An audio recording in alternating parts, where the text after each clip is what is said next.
Ito nga at ating ibinibilad na itong ating solar panel. Siyempre magkakarga na naman tayo.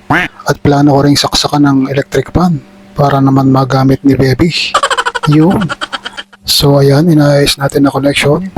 Dapat talaga ay maayos ang connection nito para maiwasan natin ang voltage drop.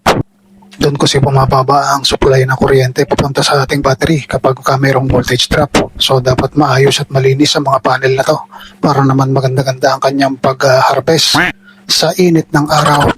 Basta't ang ginagamit lang natin dito ay tubig at saka basahan. So yung basahan niya malambot. Hindi dapat magasgas ang panel. Ayan, ang ganda ng init ng araw. Oh. So ganun lang ang panlinis natin diyan. Tubig lang at saka basahan na malinis. So ito nga at gumagana na ang ating power station. So nakasaksak na yan. Naka-charge na, nagcha-charge na yan. So ang voltahe niya is 14.0.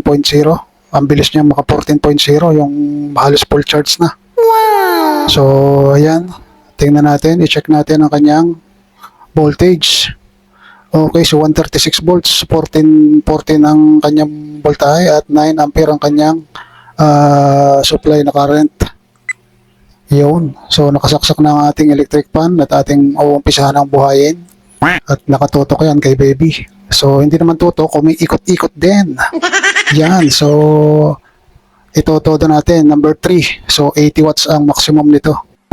So pag tinignan natin yan dito sa ating power station, makikita lang natin is 74. Yan, 74 watts. Okay, so hanggang mamaya na naman yan, hanggang sa ma-full charge.